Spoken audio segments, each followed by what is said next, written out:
الف لام میم صاد۔ اے محمد صلی اللہ علیہ وآلہ وسلم، یہ کتاب جو تم پر نازل ہوئی ہے اس سے تم تنگ دل نہیں ہونا چاہیے۔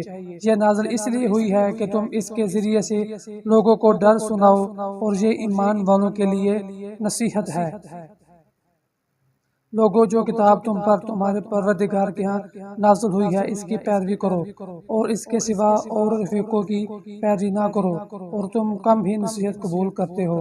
اور کتنی ہی بستیاں ہیں کہ ہم نے تباہ کر ڈالی، جن پر ہمارا عذاب یا تو رات کو آتا تھا جبکہ وہ سوتے تھے، یا دن کو جب وہ قیلولہ یعنی دوپہر کو آرام کرتے تھے۔ تو جس وقت ان پر عذاب آتا تھا ان کے منہ سے یہی نکلتا تھا کہ ہائے ہم اپنے اوپر ظلم کرتے رہے۔ تو جن لوگوں کی طرف پیغمبر بھیجے گئے ہم ان سے بھی پرسش کریں گے اور پیغمبروں سے بھی پوچھیں گے، پھر اپنے علم سے ان کے حالات بیان کریں گے، اور ہم کہیں غائب تو نہیں تھے۔ اور اس روز اعمال کا تلنا برحق ہے۔ تو جن لوگوں کے عملوں کے وزن بھاری ہوں گے وہ تو نجات پانے والے ہیں، اور جن کے وزن ہلکے ہوں گے تو یہی لوگ ہیں جنہوں نے اپنے اتنے خسارے میں ڈالا، اس لیے کہ ہماری آیتوں کے بارے میں بے انصافی کرتے تھے۔ اور ہم ہی نے زمین میں تمہارا ٹھکانہ بنایا اور اس میں تمہارے لیے سامان معیشت پیدا کیے، مگر تم کم ہی شکر کرتے ہو۔ اور ہم نے ہی تم کو ابتدائی مٹی سے پیدا کیا، پھر تمہاری صورت شکل بنائی، پھر فرشتوں کو حکم دیا کہ آدم کے آگے سجدہ کرو، تو سب نے سجدہ کیا، لیکن ابلیس کہ وہ سجدہ کرنے والوں میں شامل نہ ہوا۔ اللہ نے فرمایا، جب میں نے تجھ کو حکم دیا تو کس چیز نے تجھے سجدہ کرنے سے باز رکھا؟ اس نے کہا کہ میں اس سے افضل ہوں، مجھے تو نے آگ سے پیدا کیا ہے اور اسے مٹی سے بنایا ہے۔ پھر فرمایا، تو بھائش سے اتر جا، تجھے شے نہیں کہ یہاں غرور کرے، پس نکل جا، تو ذلیل ہے۔ اس نے کہا، مجھے اس دن تک مہلت عطا فرما جس دن لوگ قبروں سے اٹھائے جائیں گے۔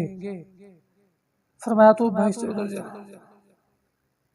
پھر شیطان نے کہا، مجھے تو نے ملعون کیا ہی ہے، میں بھی تیرے سیدھے راستے پر ان لوگوں کو گمراہ کرنے کے لیے بیٹھوں گا۔ پھر ان کے آگے سے اور پیچھے سے، دائیں سے اور بائیں سے، غرض ہر طرف سے آؤں گا اور ان کی راہ ماروں گا، اور تو ان میں اکثر کو شکر گزار نہیں پائے گا۔ اللہ نے فرمایا، نکل جا یہاں سے پاجی مردود، جو لوگ ان میں سے تیری پیروی کریں گے میں ان کو اور تجھ کو جہنم میں ڈال کر تم سب سے جہنم کو بھر دوں گا۔ اور ہم نے آدم سے کہا کہ تم اور تمہاری بیوی بہشت میں سہو، اور جہاں سے چاہو اور جو چاہو نوش جان کرو، مگر اس درخت کے پاس نہ جاؤ ورنہ گناہ گار ہو جاؤ گے۔ تو شیطان نے دونوں کو بہکانے لگا کہ ان کی 70 کی چیزیں جو ان سے پوشیدہ تھیں کھول دے، اور کہنے لگا کہ تم کو تمہارے پروردگار نے اس درخت سے صرف اس لیے منع کیا ہے کہ تم فرشتے نہ بن جاؤ یا ہمیشہ جیتے نہ رہو۔ اور ان سے قسم کھا کر کہا کہ میں تو تمہارا خیر خواہ ہوں۔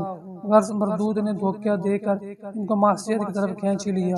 جب انہوں نے اس درخت کے پھل کو کھا لیا تو ان کی 70 کی چیزیں کھل گئیں، اور وہ بہشت کے درختوں کے پتے توڑ توڑ کر اپنے اوپر چپکانے لگے اور 70 چھپانے لگے۔ تب ان کے پروردگار نے ان کو پکارا کہ کیا میں نے تم کو اس درخت کے پاس جانے سے منع نہیں کیا تھا اور جتا نہیں دیا تھا کہ شیطان تمہارا کھلا دشمن ہے؟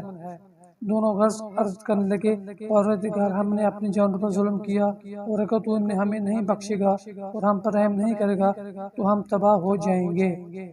اللہ نے فرمایا، تم سب بھائی سے اتر جاؤ، اب سے تم ایک دوسرے کے دشمن ہو، اور تمہارے لیے ایک وقت خاص تک زمین پر ٹھکانا اور زندگی کا سامان مہیا کر دیا گیا ہے۔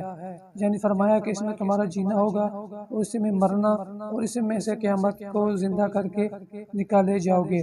کہہ دو کہ میرے پروردگار، تو نے تو بیائی کی باتوں کو ظاہر ہو یا پوشیدہ اور گناہ کو اور ناحق زیادتی کرنے کو حرام کیا ہے، اور اس کو بھی کہ تم کسی کو اللہ کا شریک بناؤ جس کی اس نے کوئی سند نازل نہیں کی، اور اس کو بھی کہ اللہ کے بارے میں ایسی باتیں کہو جن کا تجھے علم نہیں ہے۔ اور ہر ایک فرقے کے لیے موت کا وقت مقرر ہے، جب وہ آ جاتا ہے تو نہ ایک گھڑی دیر کر سکتے ہیں نہ جلدی۔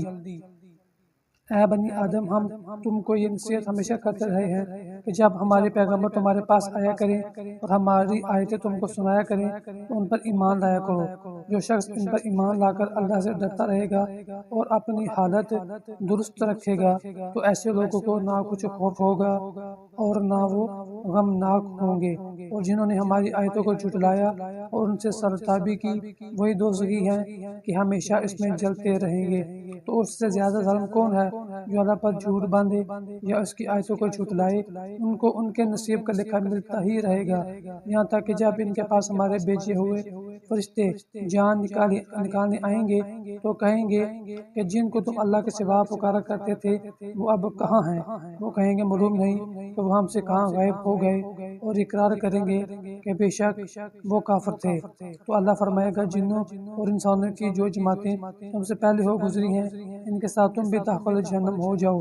جب ایک جماعت وہاں جا داخل ہوگی تو اپنی مذہبی بہن یعنی اپنی جیسی دوسری جماعت پر لعنت کرے گی، یہاں تک کہ جب سب اس میں داخل ہو جائیں گے تو پچھلی جماعت پہلے کی نسبت کہے گی اے پروردگار انہی لوگوں نے ہم کو گمراہ کیا تھا تو ان کو آتش جہنم کا دگنا عذاب دے۔ اللہ فرمائے گا تم سب کو دگنا عذاب دیا جائے گا مگر تم نہیں جانتے، اور پہلی جماعت پچھلی جماعت سے کہے گی تو تم کو ہم پر کچھ بھی فضیلت حاصل نہ ہوئی، تو جو عمل تم کیا کرتے تھے اس کے بدلے عذاب کے مزے چکھو۔